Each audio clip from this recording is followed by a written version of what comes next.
Please welcome our dear friend Taye Diggs.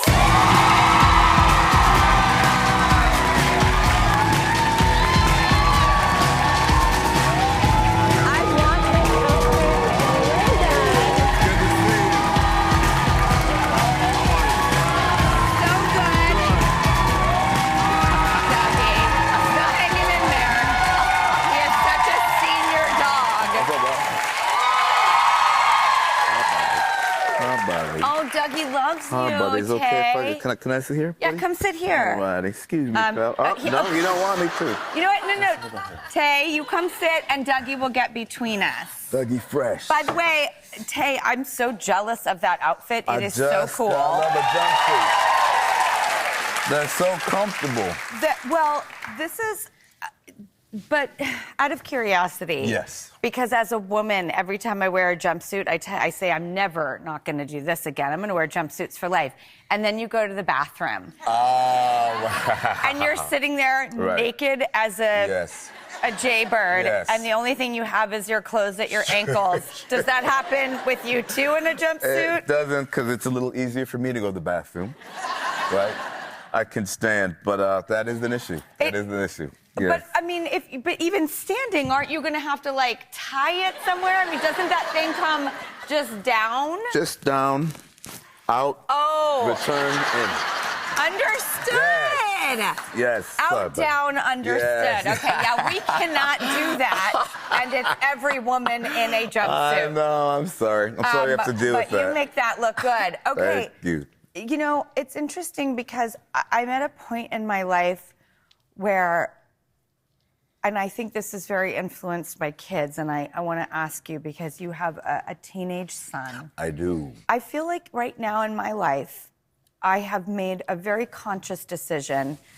At one point, we had a magazine, we had a show on top of a show, we had a podcast. Sure. You were trying to do that multimedia push. Yes. And I had other brands. I shut it all down. Okay.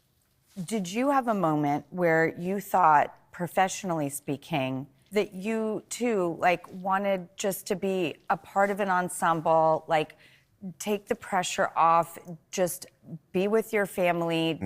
You're asking me? Yes. Absolutely not. No, I'm just kidding.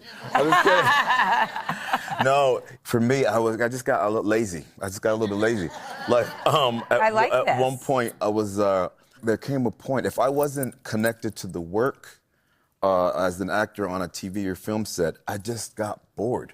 Like on TV and film, you have to redo a scene over and over and over. Yeah. Just so you can get different angles. And there were points and I was like, and trying to play games. And then it scared me because I was like, this is my passion. Should I be feeling like this? So I said, well, let me just take a break and let me at least open the idea, the thought of maybe not acting for a while. But then I did this movie, and it was a romantic comedy, and I had a ball. And it just reinvigorated. Yeah. I still get bored, but when it's, with a really, like there have to be elements in order. It's got to be a great cast, or there has to be one cast member that I can just hang out with and have fun with. The material has to be better. I'm so impressed that you want less. I want more money. That's the one thing that has not changed. What is a Broadway schedule like? Because you were in the original cast of Rent. You were in Wicked. You are, your Broadway return is Moulin Rouge, a show I've seen like 3 times. I love it. I've seen it about 10 times, easily. It's one of my favorite shows. And it's still great. You guys go out and see it. It's so great. It's so good. What is a Broadway schedule like? Because that also is like, every single day, you've got to get it all up and energized. And so you have to have sleep hygiene, food hygiene, commitment to work. It's a tough schedule. It is tough. It can be a little bit easier than a TV or movie schedule only because... You have a little time in the day. Yes, you have a full day. You don't have to be to the theater until 7:30. And then if you're lucky, you can be out by 10. Wow. So once after rehearsals can be tough. Yes. You know what I mean? Yes. And you know, sometimes the critics can be tough, but once you're in the mode and people are coming, then you can set your schedule to that. Okay. So a lot of times you That's can drop more your kids. stable. Yes, 100% more stable. And because you're only in character for that 2 hours, right, it's easier to come back to real life. Well, thank God that you're doing it, because we love you for it. Thank you. Thank God. Your son Walker. Yes. Came to cheer you on. He did. And I was curious, like, how does that feel? Did he also recently give you a haircut? Yeah, actually he did. He edged me up. He did. My son is 16, and he just in these past 2 years, the roles have been reversed, where he's the coolest cat I know. And all I want to do, I don't know how I feel about that. All I want to do is impress him. And I got to remind myself that I'm the parent, you know what I mean? But he's so just chill, and he's so like short with his, you know, he's being a teenager. So, how you doing today? I'm cool. All right, are you gonna eat breakfast? You want me to? I'm good.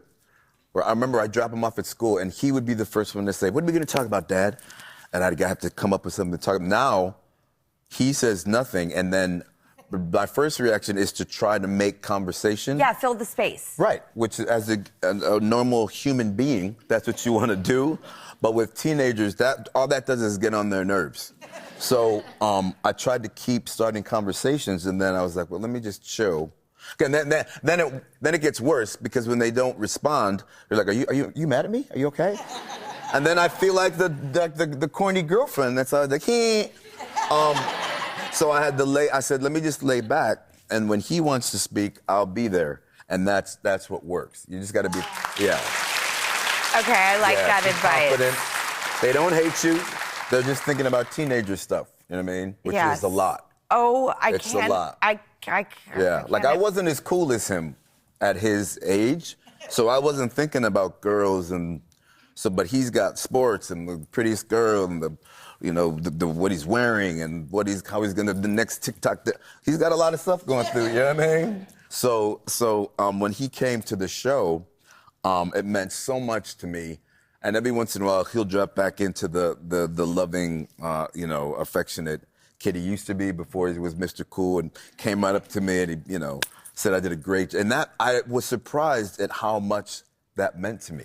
I was more nervous with him in the audience than when other celebrities. It was crazy. I had no idea. I love that, and it makes so much sense, because we love them so much. So much. It hurts. It's like, I'm like, you have no idea how much pain I'm in, because I love you and I worry and I'm concerned about everything all the time with you. And I really wanted him to think I was good, when I didn't. Like, I'm already, you know what I mean? Like, I'm his dad. I'm always going to be, but the way I viewed him, I just wanted to impress him. You know, no, I get it. Love. Yeah. I really understand. Yeah. I've tried to impress my kids too. Yeah, it's hard. From time to time. All right, we have to go to a quick break, and then we are right back with Taye.